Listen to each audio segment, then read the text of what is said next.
Hi, Govanen. Welcome to the Tolkien Lore Channel. I'm the Tolkien Geek, and those of you who have been around my channel long enough know that I am not a huge fan of the way CinemaSins treats the Lord of the Rings movies, including Peter Jackson's Hobbit movies, because there's plenty to criticize about those, but CinemaSins manages to criticize all the wrong things. And for all you pedantic types out there who just want to argue, it's just a joke, man. No, it's not. CinemaSins is actually trying to do legitimate criticism in a funny way. Now, some of their criticisms are obviously legitimately jokes, right? And those I don't care about, and I will point out a couple of those in this video. But this is the video that they put out not too long ago on the Ralph Bakshi Lord of the Rings, and in some ways it's not as bad as the ones they did on Peter Jackson's films. So I don't think I'm going to have quite as many criticisms of CinemaSins here. And part of it is because they actually do stick mostly to jokes. But if you've seen the ones that I did on the Peter Jackson movies, they do a lot of stuff that is clearly intended to be real criticism, just dressed up in funny language or funny, context to make it, more amusing.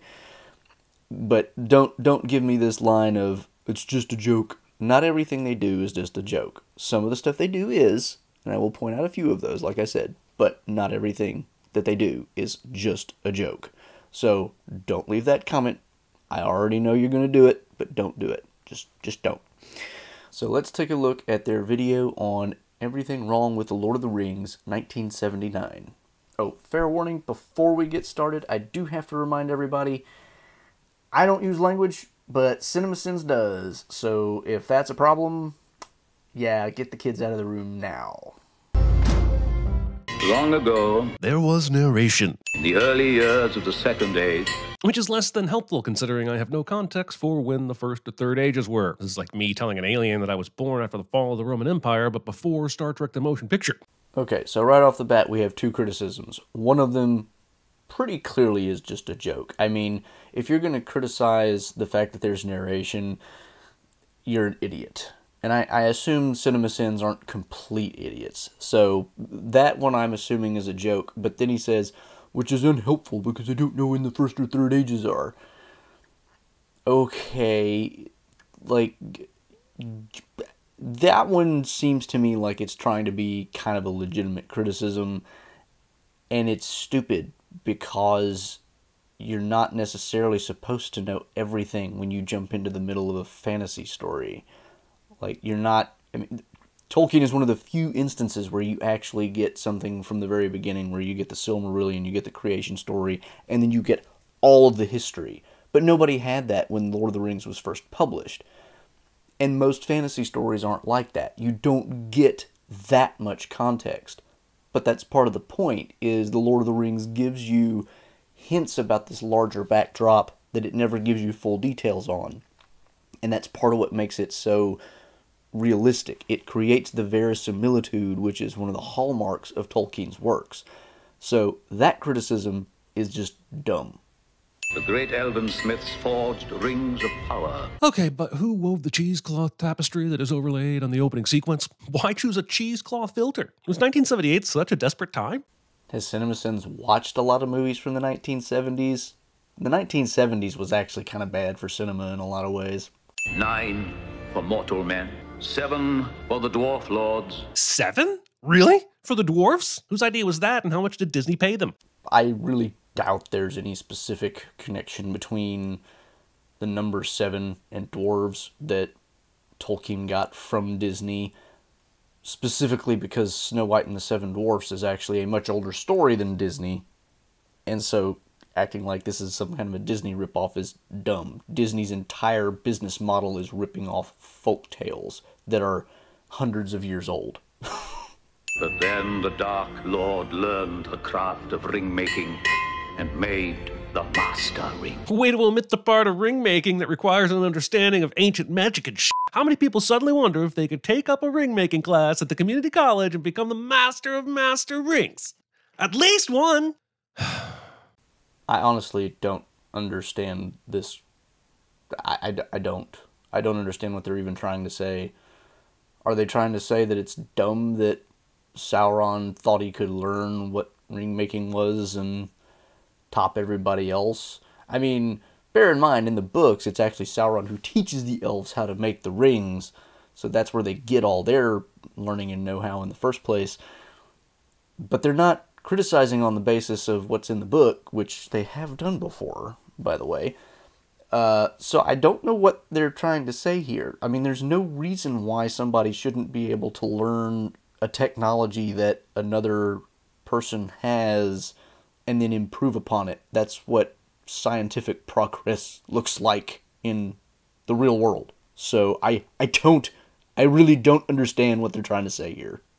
With the One Ring, Middle-earth's his, and he cannot be overcome. I mean, unless someone, I don't know, chops off his finger. Notice, of course, that the narration says, if he has the One Ring. If you chop off his finger and he loses the ring, he no longer has the One Ring, does he? Dum-dum. He did not notice the heroic shadow who slipped in. Narrator then goes on to say the heroic Prince Isildur didn't destroy the ring, and so the darkness grew again, making the viewer confused as to why he is considered heroic in the first place.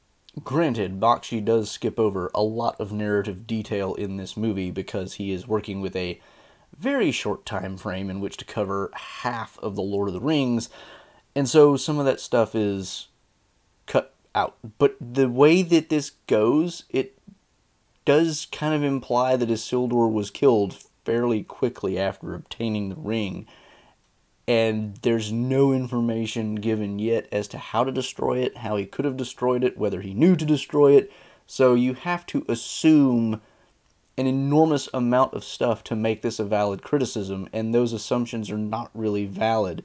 The fact that Isildur was heroic and could cut the ring from Sauron's finger, that doesn't imply that he would then know, oh, I need to destroy this ring, and I know how to do it, and here's where and how to do it, and all the other information. Heroes don't necessarily know all the things they need to know to do all the right things. Now, again, if you want to refer to the book, Isildur did know because Elrond was there and advised him to do it, but didn't anyway. But Bakshi doesn't go there, and the CinemaSins isn't using the book, as again they have done in the past with other movies, to criticize this. So we only have what we have here, and what we have here does not tell us enough information to tell us that Isildur is not heroic because he didn't destroy the ring. For all we know, he just didn't know. Roam the world searching for the One Ring. And after thousands of years, they never once thought to check the f***ing pond next to Isildur's place of death. Does anybody know where that is? Like, there's no information in this movie to tell anybody that, oh, this is where Isildur died. Like, seriously, this is the problem with CinemaSins. They start with an assumption of everybody's omniscient and therefore they're all stupid for not doing what they obviously ought to do. But they're not omniscient. Characters are not omniscient. That's not how stories work. Seriously. He used the ring for thieving and to find out secrets. But forget understanding how he did that. You're just meant to pretend to understand how a ring can help you thieve and find secrets. We're only 3 minutes in, and I'm confident that before seeing this movie, everyone would do well to read the entire Tolkien trilogy and the Silmarillion to make any sense of any of this. So, yeah, reading. Granted, again, Bakshi does leave out a lot of information, but we do get pretty early on in this story that the ring makes you invisible, so yeah, that's how it's used for thieving and finding out secrets. I mean, I don't think we get it necessarily quite this early, but we're literally about to get it in the next few scenes where Bilbo disappears at his birthday party, which, oh, by the way, the birthday party? Here we go. And though 111 years is... That's 11 years, thank you very much. That is a book-based criticism. Now, yes, that one's a joke. They're joking about the fact that Ralph Bakshi did not use 11D1, or at least I'm giving them the benefit of the doubt that that was a joke. I don't think they're actually being serious that that is a legitimate criticism of the movie.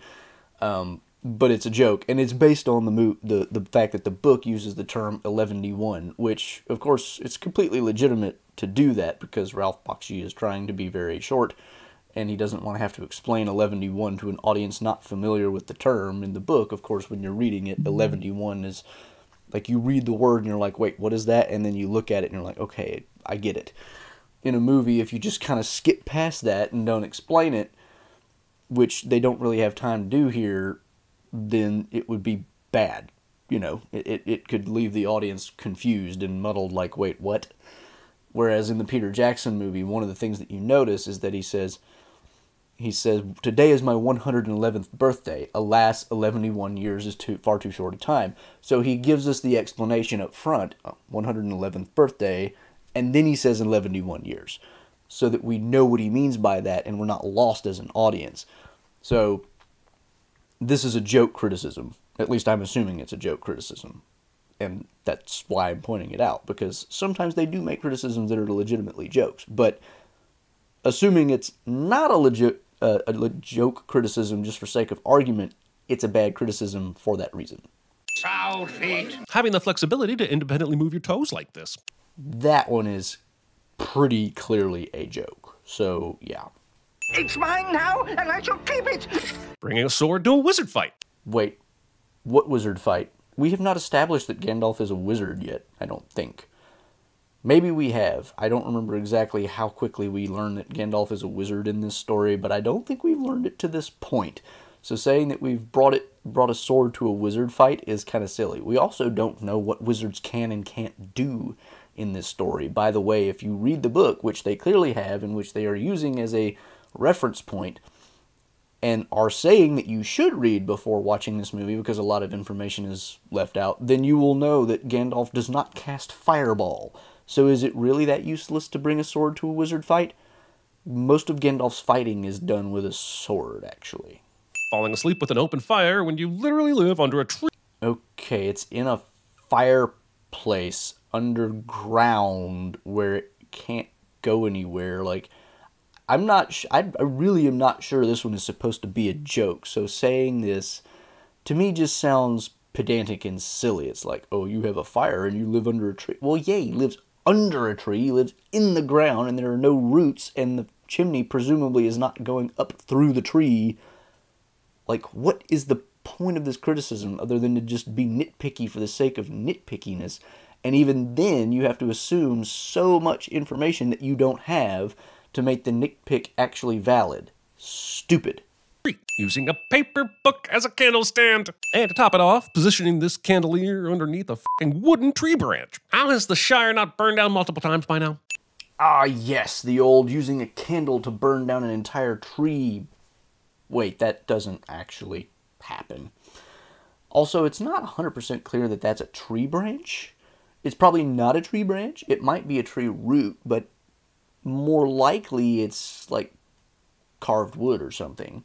But even if it's a tree root, a candle isn't going to light that on fire, especially at that distance. Also, the candle on top of the book, fire doesn't leap from candles down to what the candle is sitting on. There's a thing that it's sitting in to catch the wax, which is the only thing that would come off the candle anyway. Like, maybe they are trying to be jokey with this, because the criticisms are so absurd, it's hard to take them seriously. I don't know. You desire it so much already. More important question, did you leave it with him for 17 years and forget to mention that perhaps he shouldn't play around with a ring that could be tied to the darkest evil force ever to be known in all of Middle-earth? Again, you're assuming an enormous amount of detail. Bakshi just does not give us enough information to be that knowledgeable at this point. Like, what does Gandalf know? When did he know it? That kind of information. In Peter Jackson, we at least get a pretty good idea that Gandalf is highly suspicious. Gandalf in the Bakshi film is suspicious, but it's not clear exactly what he's suspicious of. We only know that it's the One Ring because the narrator told us that, and we don't know the level of Gandalf's knowledge on the subject. So it's like accusing him of leaving the ring with Frodo for 17 years. That's, you know, I mean, again, you're just assuming tons of stuff. And this is one of the things that CinemaSins tends to do a lot of. They're like, plot hole! And the plot hole is really just, we didn't explain everything to a minute level of detail so that you could completely understand all the reasonings back and forth. Again, Bakshi is working with a very short time frame, and okay, maybe he could have done what Peter Jackson did and cut out the 17 years and made that make a little bit more sense to an audience, but the fact that he is leaving out some of the information doesn't make it a plot hole, guys. That's not what a plot hole is. Under the power of Sauron, the Dark Lord of Mordor. More names! This is not a movie for regular people who are trying to ease into Lord of the Rings. I remember the first time I had to read the Bible all the way through and there were all these names to remember, but then I found out later that the story was actually written to be centered on Jesus. I feel like I'm re-experiencing that right now. Frodo is Jesus and everyone else I can forget about. Get on with it. Focus on Jesus. Frodo, let's go! We've already learned about Sauron, and I think we might have even gotten a reference to Mordor? Maybe not. But the fact that he's saying the Dark Lord of Mordor, we already know who Sauron is, so now we just know where he is, and therefore where we're going to end up going. Dropping that one additional name is not that hard, guys. Maybe this one is also meant to be just a joke, but it doesn't sound really like they're trying to be just a joke. I mean, it sounds like they're trying to be funny, but I think they're actually trying to criticize it, because they're saying this is not a movie to ease into Lord of the Rings.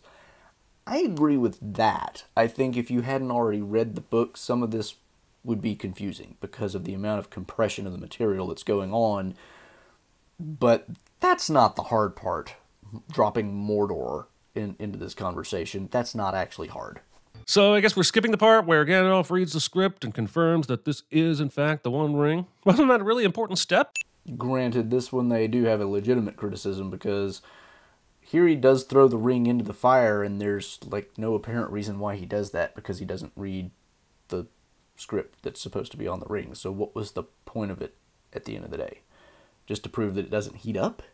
That's kind of weak. Gollum left his cave to follow the ring himself, and the Dark Lord caught him in Mordor. Okay, that explains how Sauron knows about the ring. But what the f*** was Gollum doing in Mordor? If he knew Bilbo took the ring, wouldn't his first stop during his 60 years of searching be the Bloody Shire? Or any place he knows hobbits live?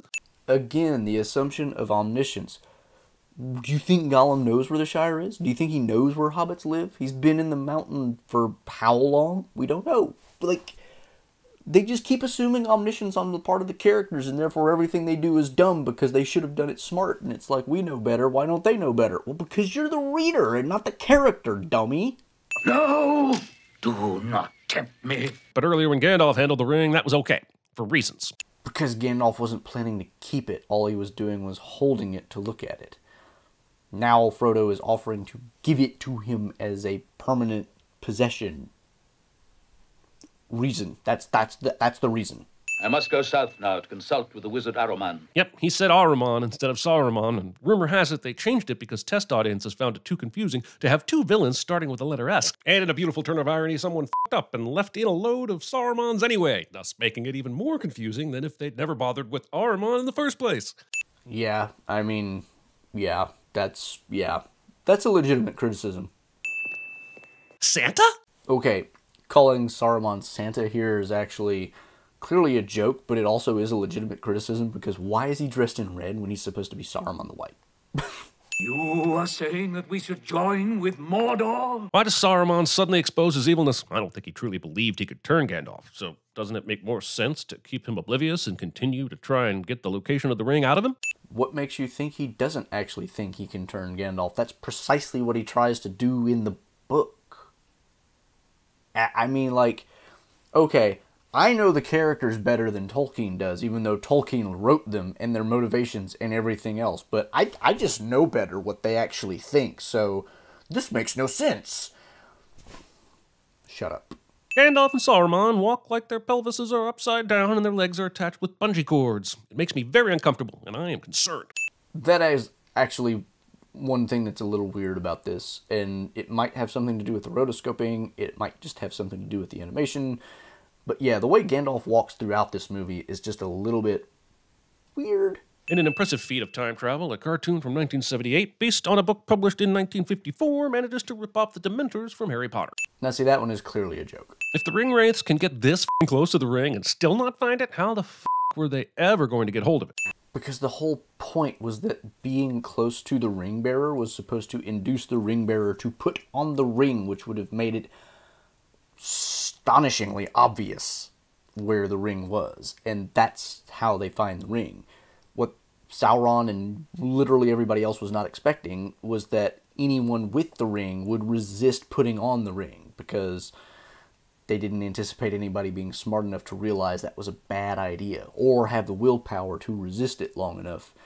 And that's kind of the way the story goes, is every time there's a ring wraith nearby that could detect the ring, Frodo manages, through either luck or fate or whatever, to not put on the ring until Weathertop. And as soon as he puts the ring on at Weathertop later, bam! The ring wraiths know exactly where he is, and they're like, aha, there he is, let's go get him. That's why. Allowing yourself to excitedly exclaim when only moments ago a horror was hunting you and is likely still near enough to hear you cheering. Or we could assume that maybe he's not that close, and because maybe more time has passed than what has just been shown on screen, just like we saw 17 years pass like that earlier.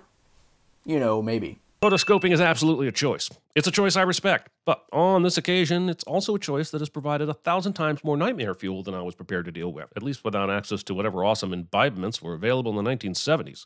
Okay, like, you know, if you like rotoscoping, fine. If you don't like rotoscoping, fine. But that's not a criticism. That's just a personal taste thing. Could they have done better with the rotoscoping? Probably, but I mean, that's down to how much they animated after the fact, not so much that they used that technique by itself. We have some visitors with us tonight, all the way from the Shire. They fucking told him where they came from? What good is a fake name if you're also giving out your damn home address? Yeah, because the Shire is so small that that's effectively your home address. Have you people looked at a map?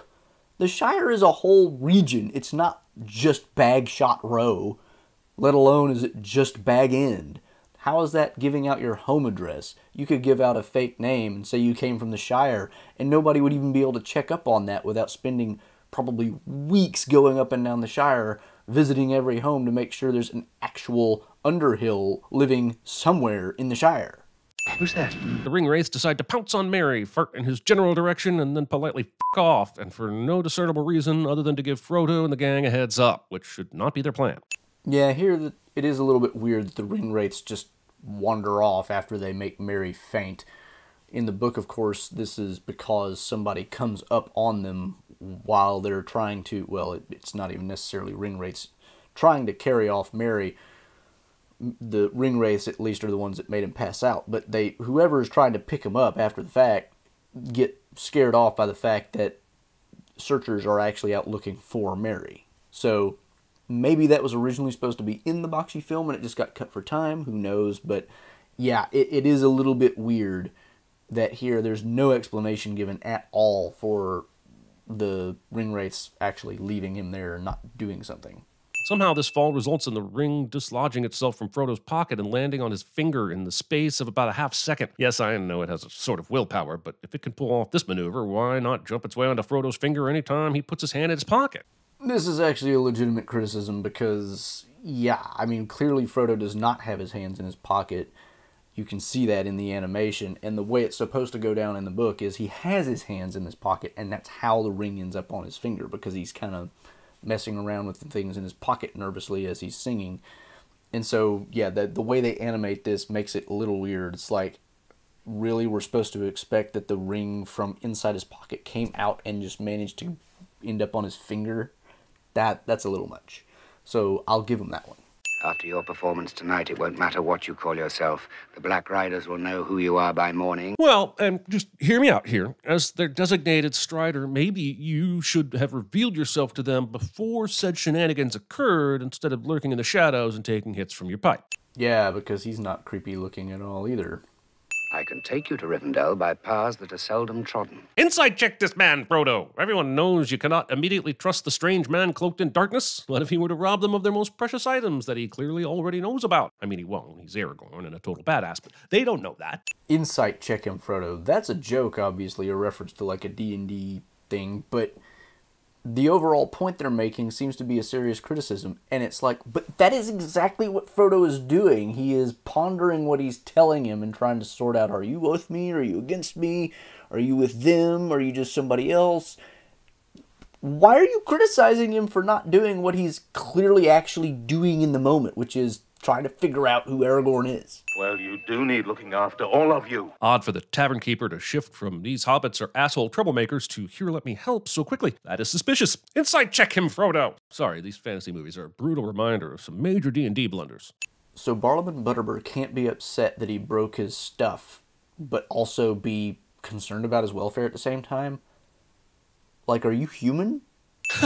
This cartoon was rated PG back in the 70s. PG! Kids would have had no fucking clue that they aren't watching 4 cartoon hobbits being brutally stabbed to death, and we hang on this shit for a full 15 seconds. There was no PG-13 back then, after all. Wait, what is that? A braid on an avocado? Is that a dragonfly that smacked into the front of his helmet? Okay, this is no longer scary, it is sad. Super sad. Okay, like, the design of that helmet is a little weird, I'll grant, but the color is... I don't know exactly what the color is supposed to be, but, I mean, one would assume that it has something to do with the fact that they're ghostly or something. It's not obviously meant to represent, you know, whatever. What? Who cares? And Beren was a mortal man. And Beren begat Dior, who begat Yuling, who begat Elros and Elrond, who begat Arwen, which is my boo, but she doesn't even appear in this movie, and I'm f***ing pissed. Yuling? Elwing. If you're gonna go and actually criticize this story based on the book and the fact that Arwen's not in it, you could at least get Elwing's name correct, you dummies. Also, Arwen's absence from this movie makes me wonder why she was in Jackson's Lord of the Rings in the first place, but making me question that is super f***ing sinful. Okay, I think this one is mainly a joke, but look, the reason Arwen's not in this film is because this film is way too short to cover all that. And the fact that she's in Peter Jackson's film, I think that was actually a smart choice to some extent. I don't think the way that they did it exactly was smart in all respects, but I think including Arwen was smart because that is kind of an important part of the story, even if it is very much in the backdrop, and Peter Jackson had the time to do it. So, why are you comparing a 1.5 hour, like, maybe a little more than 1.5 hours, I forget the runtime of the Bakshi film, but it's not very long, and it covers the Fellowship plus the first half of the Two Towers at least, versus a, you know, like, the Fellowship, even in the theatrical run, was 3 hours in Peter Jackson's runtime. Just by itself, 3 hours, twice as long almost as this, and that's just the first book.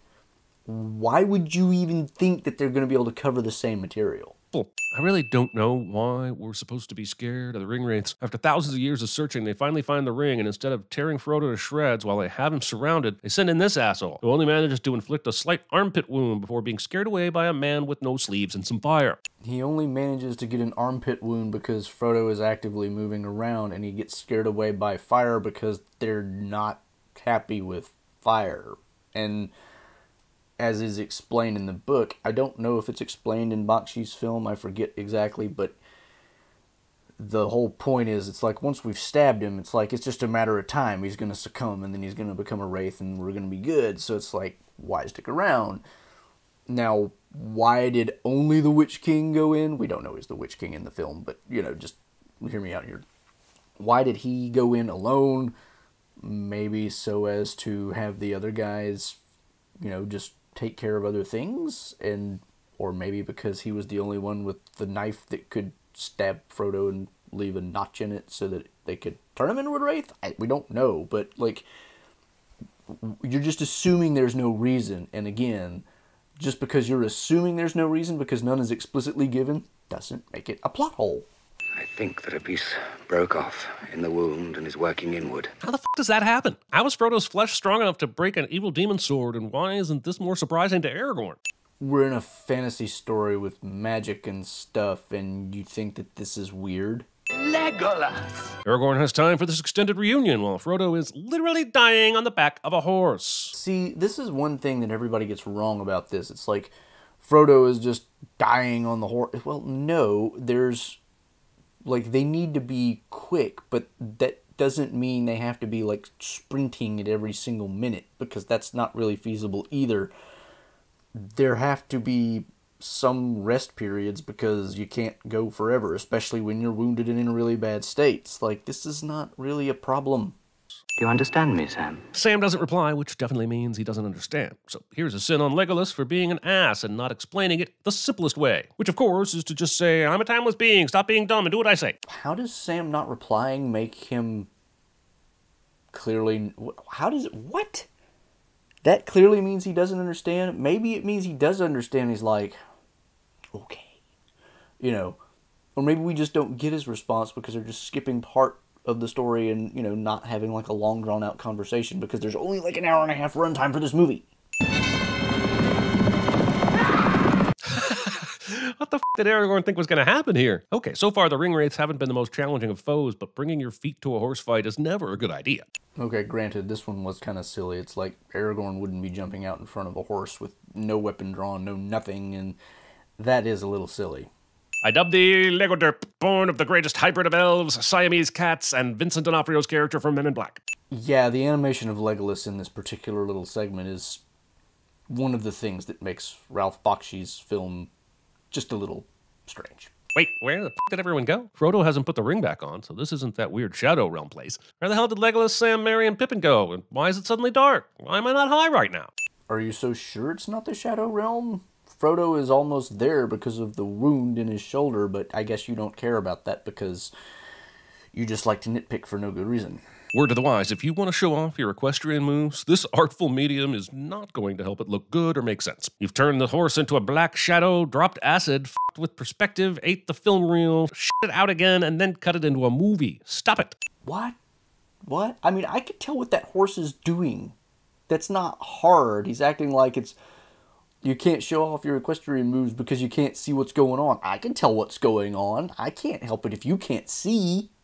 Come back. Come back to Mordor, we will take you. Man, the movie really doesn't explain things very well. We know more about the beginning of time than any clue as to why the horse chase just stopped at the waterline, yell a bit, and then they start to cross the water. Where's the narrator when you need him? Dude, I mean, like, who is the narrator, though, right? We got the narration at the beginning by Gandalf because we needed just a little bit of backdrop to get us going with what was going to happen in this story. But that doesn't mean we're going to get a narrator for the whole thing. And the narrator of the story, technically, for the most part, is Frodo. And from his perspective, he doesn't know why they're not crossing the river either. So he just knows that they're not, and that's the same position we're in, which is fine, because narratively speaking, all we have to know is they're hesitating for some reason, and that is designed in part for us to be like, okay, why are they hesitating? What are they worried about with the river? And that is supposed to get us thinking, and then we're going to get an explanation of it later, potentially. The water horse ex machina. I am here. And you are lucky to be here, too, after all the absurd things you've done. Yeah, that's totally my fault that some old asshole sent me out into the wild with a possessed ring so I could be chased down and stabbed by ghost men. I'm such a dick for letting that happen. Yeah, because dancing around in the prancing pony and getting the ring slipped onto his finger was not totally absurd and the most dangerous thing by far that he's done on this trip, and that was not totally all Frodo's fault. You would have become like them, one of the ring wraiths. If it's that easy to create a ring wraith, why aren't they doing it to every random person they find on the road and raising a f***ing army of ring wraiths? What? What?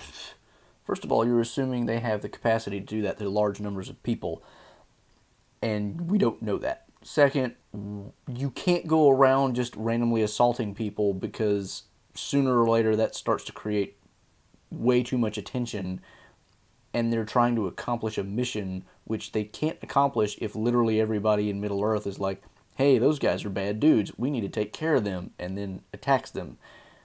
Like, they're trying to be a little more subtle than that. You have not asked me why I was late getting back to the Shire. Jesus, Gandalf, the kid just woke up from almost dying. Give him a moment to prioritize his thoughts and maybe take a minute to come to terms with the fact that the first thing on Frodo's list is Elevensies and not a play-by-play of the Balrog battle. Balrog battle? What are these guys even smoking? Like, that happens later. This is about Saruman. He's talking about his encounter with Saruman, which is nowhere near as, let's say, intense, because it's all about, like, what he learned from Saruman and being held captive by Saruman. There's no big fight, there's no big fireworks, there's no nothing to it. it's like, what? Oh my gosh, these guys are... Did they throw Balrog in there because they're idiots, or because I don't know. That's a different one. I don't know what to make of that. What do you people think about that? What, I mean, seriously, what? I'm so confused. I rode at once to Isengard.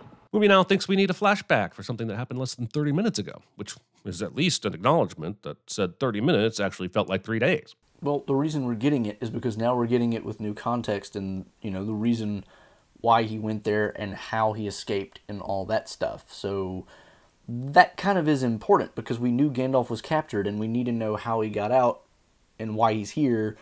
And he has to explain this to Frodo because Frodo's been like, where's Gandalf and why is he not here like he was supposed to be? This actually does matter. Elves and dwarves, in their turn, told what they knew of Sauron's preparations. Yeah, but did they have to do that while brandishing a weapon? This is a discussion, not a time to show off weaponry. Put the axe and the bow away. I mean, yeah, it's a little weird that there's people at the council who are just handling weapons.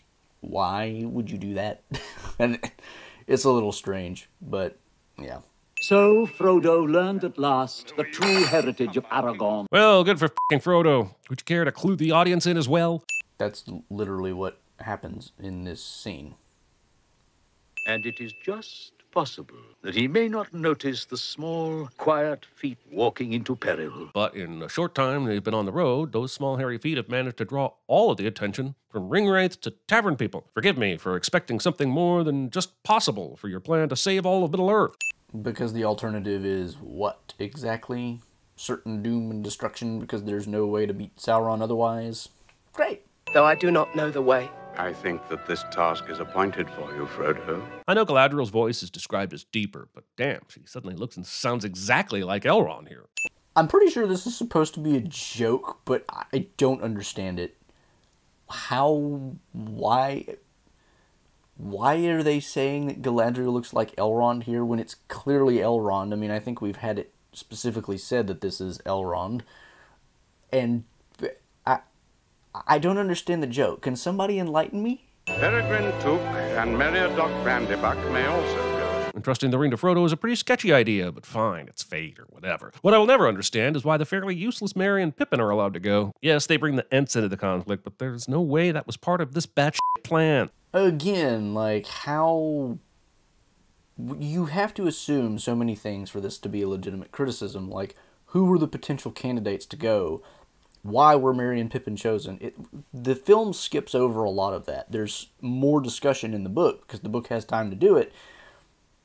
But, like, you can't just say, why are Merry and Pippin allowed to go? That's so dumb. It's like, well, but it's only dumb because you haven't thought about it at all, and because you're just assuming enormous amounts of information.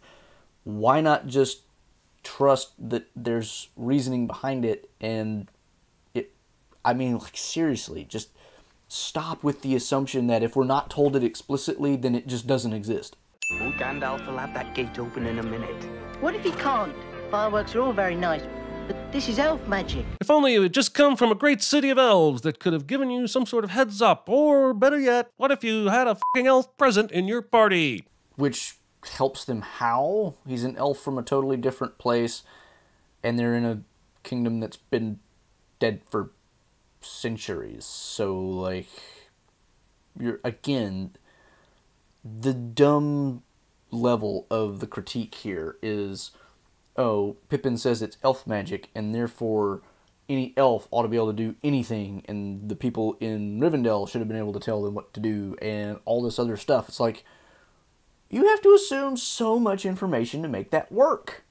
What are people you dwarves are for hiding things? Wait, if this is a dwarven mine, why is it protected by elven magic? Yes, I'm sure the answers we seek are in the book, but we're sending the movie, and believe me, you do not want us to start sending books. Here they go again. We're not, no, we don't get to count the book. Well, then stop referencing it. Stop. Mechlon! That sounded nothing like melon, and you know it. Yeah, I have to say that this pronunciation of the Elvish word melon by Gandalf is rather confusing, and I don't understand why they did it that way when it's... Yeah, I mean, there's really no getting around this one. Ah! Frodo's surrounded by 2 human warriors, an elf, a dwarf, and a f***ing wizard, and not one of them was on stay close to and protect the last hope for Middle-earth from tentacles duty. Okay, I want to say this is just a joke, but I'm really not sure that it is. And if it's not, that's like the dumbest criticism ever, because why would you assume there's a giant tentacled monster in the lake? I dropped a stone. Fool of a took. Throw yourself in next time. Be quiet. Hey, Grumbledore, it was your idea to pick this specific spot to rest in, and all you've done is berate people for breathing too loudly. If it's so dangerous, why choose this spot to rest? If it's so dangerous, why choose this spot to rest? The fact that there's a well doesn't make it dangerous. It's the fact that Pippin's being an idiot that makes it dangerous. That's... This is the level of stupidity that CinemaSins sinks to these days. It's like back when they did 5-minute videos where they actually rounded up legitimate criticisms and were done. They were actually a really funny channel. Now they just nitpick the stupidest things based on nothing valid at all, and this is one of them. It's like, the place they are is not dangerous. It's Pippin's activity that was dangerous. The entirety of Moria is dangerous if you go around just making tons of noise. You cannot pass. William Squire does a fine job, but this scene does not contain a Syrian McKellen and not nearly enough. You shall not pass! Okay, the funny thing here is the Ian McKellen line, "you shall not pass," is actually a deviation from the text of the book, which says you cannot pass at every specific point where that phrase or something similar is said. He starts saying you cannot pass, and he ends with saying you cannot pass. So, I mean, sure, you can critique as a joke and say that this guy's not as good as Ian McKellen, but it's just an interesting side note that the text actually has "you cannot pass," and therefore what Ian McKellen said is wrong. The mirror shows many things, Sam, and not all have yet come to pass. Some never come to be. So the prophecy puddle is just slightly less useless than the Zodiac? This is one of those things that's just silly. Like, it's less useless than the Zodiac because not everything it shows will come to be. It shows not just future events, but also past events, current events, and you don't know. And it's up to the wisdom of the user to make what they will of the visions they get. The fact that it may come to pass could be an indication of, as I'm not sure if it actually goes into this in the Bakshi film, it's been a little while, it might mention the fact that it's, but I can't remember. But anyway, in the book, Galadriel mentions, of course, that sometimes the things that you see will only come to pass if you turn aside to prevent them, which is a very Greek tragic kind of concept. I don't remember if she mentions that in the movie here, but it's an interesting point that, you know, the whole point of it is it's not just a simple, you know, this is the future and therefore you can plan your life around it. That would be too convenient. I pass the test. The music is telling me that this scene is whimsical and sober, but the delivery of the lines is about as bland as reading a grocery list. Okay, I'll give him this one. The delivery of the line is a little bit weak. It could have definitely been voice acted better, or maybe it was the direction that was bad, and I don't know, but it was not really that well done considering what they're actually trying to cover with her passing the test. In a few days we will have to choose. Shall we turn west with Boromir and go to the wars of Gondor, or turn east to Mordor and its Dark Lord? How is this even a question? The mission is to go to Mordor and destroy the ring. F Boromir, f Gondor. You stay with Frodo and torch that ring, damn it. Yes, but the question is, which way do you go first? I mean, ultimately the goal obviously is to get to Mordor and destroy the ring, but is it best to go straight to Mordor from where they are, or is it best to go to Gondor first? It's not, do we just abandon the quest? I mean, use a little sense and understand the context, please. May I stay and talk to you, just for a while? None of the others are wondering, I wonder where Boromir has disappeared to. He sure seems pretty keen on using the ring. I'm sure he wouldn't be trying to take it from Frodo by force. How do you know they're not wondering where Boromir is, you moron? The fate of the ring bearer is in my hands no longer. The Company of the Ring has played its part. Only because you say so, asshole. By that logic, my parents could have claimed the same after losing me at Walmart. Alas, we valued our time with Jeremy, but as we reached the cashier with no child in sight, we knew our time together had come to pass and our responsibilities as parents finally concluded. I really want to give them the benefit of the doubt that this one is just a joke, but I'm not sure it is, and they're pedantic, so I'm going to be pedantic and say that Frodo is not a child! They're alive! One of them, anyway. But this brooch doesn't mean shit. For all Aragorn knows, they could have been killed and eaten before, during, or after the brooch fell off. Okay, not a cheery thought, but it's better than false hope. That doesn't make any sense, though, and you're obviously not thinking if that's the conclusion you came to, because if they were eaten before, the brooch wouldn't have ended up here. So they were alive by the time they got here, presumably, because otherwise the brooch would have ended up somewhere earlier. If they were alive to this point, why would they be eaten later or killed later? Like, the whole reason why this works is because the only reason it would be at this point and not somewhere earlier or later is because somebody put it there on purpose. Now, in the book, it's a little clearer because it's off the track and it's Pippin's footprints that lead him there. But even without that, it's like, if the orcs were just going to kill him, they would have killed him a long time ago, and the brooch wouldn't have fallen, or if it would have fallen, it would have fallen much earlier. If they haven't killed him to this point, they're not going to kill him for some reason unknown to the three hunters. This criticism is stupid. Thank goodness for that rope the elves gave you. We'd never have gotten down that last cliff without it. Movie decided to show us 2 straight minutes of nondescript silhouettes running through an oil painting, but skipped showing us the dramatic scene of Frodo and Sam scaling a dangerous cliff face. Come to think of it, the movie also skipped the important to the plot scene of Galadriel giving the elven rope at all. What the f***? But we literally just learned that they gave him the rope, so why are you complaining? Also, showing the silhouettes against the backdrop is, admittedly, they spend a lot of time on that, and that's kind of annoying, but do you really want to watch the hobbits climb down the rock face with a rope? That's way more boring and less dramatically tense. We must find a place to camp, I suppose. Maybe there'll be a path tomorrow. What kind of logic is that? What, does he think that the Mordor city planning team is going to come around overnight and fit a new pedestrian overpass right to Mordor? Or maybe he's waiting for sunlight when they can actually see a path. Look, I know orcs aren't the most intelligent creatures in Middle-earth, but god damn it, if they're smart enough to create this defensive circle, they're smart enough to not leave this convenient gap, and maybe even give a passing poke to this intruding horse as it gallops through. Now, this is true. I mean, if they were going to make a defensive circle, they wouldn't leave a giant gap that a horse could get through, and that, yeah, that was not particularly smart on the animators or whoever was making that decision. However, this guy is also a dumbass riding straight in on his own and getting immediately shot, so sins for all. Also fair. I don't even know where we are. You should have studied maps more and played less in Rivendell. But if you had studied the maps, how would the audience know where you are and why this place is important? Then where would you be, you fool of a took? I'm not sure I follow the logic of this.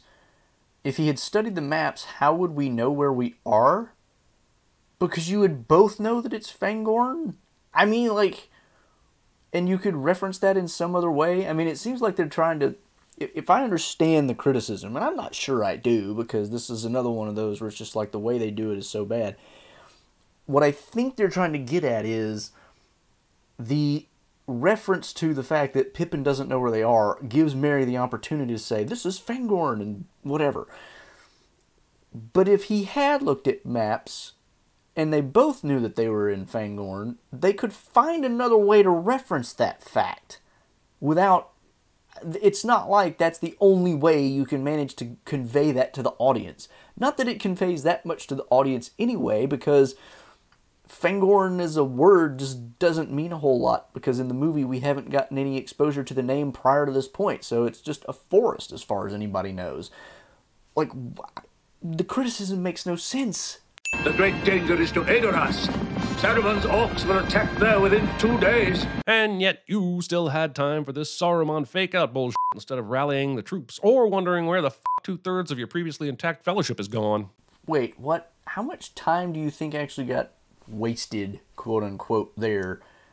Like, Gandalf isn't pretending to be Saruman, per se. He's just coming up to them and he's hooded and cloaked, and he doesn't spend that much time in that situation.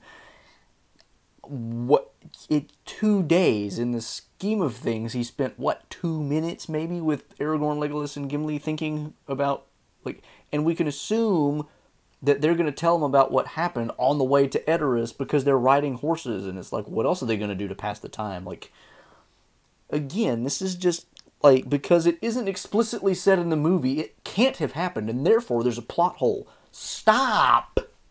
Theoden's hundreds will face your tens of thousands. Saruman has been conspiring with Mordor, poisoning the mind of King Theoden, and has raised the largest army of orcs the world has ever seen, and Gandalf never suspected something shady was going down with his old buddy. And once again, I'm sure there are tons of things in the book that make this more believable, but this movie decides to spend more time animating the individual toes on these hobbit feet than catering to anyone who hasn't read the books in the last decade.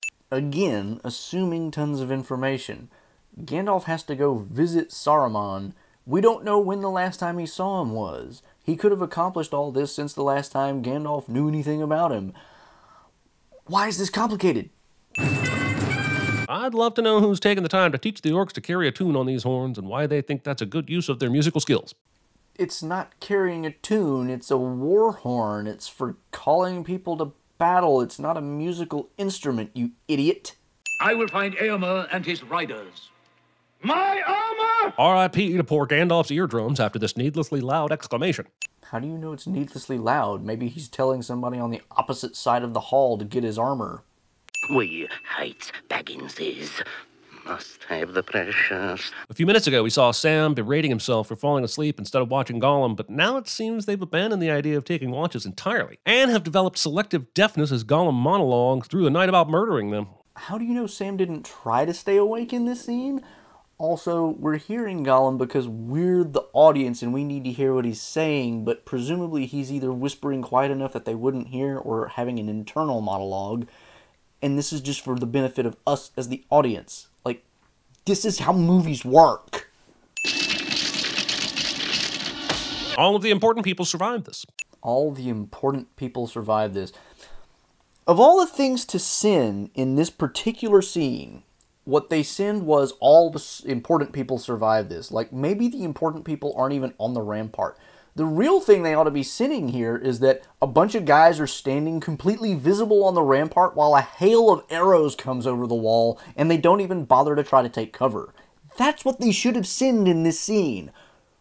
You might come to this story because of the relationships that Tolkien wrote so passionately about. Or maybe for the themes of overcoming great odds and the ties that bind us together despite race or sex. This series is favorably one of the greatest adventure stories ever written, but this movie gives no shits about any of that and dives headfirst into becoming the longest and worst depiction of battle scenes to ever be on screen. So what they criticize here is that we don't get a whole lot about the relationships in this movie, and we spend a ton of time on what is a bad depiction of a battle scene.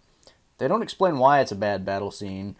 They don't explain why this makes it a bad movie. They just criticize it based on the fact that it's not like the book, which they said that's not what... Okay. Listen, this is not how I remember the Battle of Helm's Deep going down. What happened to the exploding orc and Aragorn throwing Gimli? Damn it! I wish these adaptations would do a better job of sticking to the source material that inspired it. Clearly a joke and kind of a clever one. Great to see you, Gandalf. Now bring out that magic staff and vaporize some fools. Just gonna swing your sword around in the air? Cool! That works too. Okay. That's actually a pretty fair criticism because, like, why is Gandalf just meaninglessly swinging a sword around in the air? I've always been a little bit not super happy with that scene as well, so, like, okay, points. The forces of darkness were driven forever from the face of Middle-earth. Well, I suppose there's no need to worry about that super dangerous mission in Mordor then. Better grab one of those big eagles and send word to Frodo and Sam before they, I don't know, get eaten by a giant spider or some shit. Yeah, fair enough. The way they close this movie with this line, it really doesn't make a whole lot of sense. I mean, they kind of try to tie it in by saying that this is like what happens in the next part of the story. But why would you close the movie this way? It's kind of bizarre. So, there you have it. I didn't cover every single thing they mentioned. I skipped a lot of the obvious jokes and some of the ones even that were legitimate criticisms, and some that I was just like, I don't even know what to do with that. But this gives you an overall flavor. I mean, there's a lot more obvious joking, but there is still plenty here that's just dumb, idiotic criticism that doesn't make any sense. And I just wish CinemaSins would go back to the way they used to be. It would be a lot better if they would just be really short videos where they cover actual problems in a funny way and stop being this ridiculously nitpicky whatever it is now. It's just like, CinemaSins used to be good and funny. It really did, and it's just gotten away from that so bad. Now, if they start doing Rankin Bass, I'm going to have a cow. So, let's hope they never get that far. Okay? That being said, I hope you enjoyed this video takedown of CinemaSins. Please remember to subscribe if you want to catch more of my content. I typically do a lot more really deep lore-based stuff and not quite so much of this kind of thing these days, but you gotta do what you gotta do sometimes. Hit the bell icon on YouTube, make sure you don't miss any notifications, or follow me on one of the other video platforms. I've got links in the description for that and for my socials, and I'm also on podcatchers, so you can catch me there as well. And you can support me over at Patreon or Utreon or YouTube memberships, and on Twitter you can follow me for occasional Tolkien-related trivia questions. Until the next time, I'm the Tolkien Geek, signing out for the Tolkien Lore channel. Namarie. Thanks to all the channel supporters, especially Elf Friends PA Brew News, Tracy Meehan, Nathan DeFore, Paul Leone, and Oleg Gregg.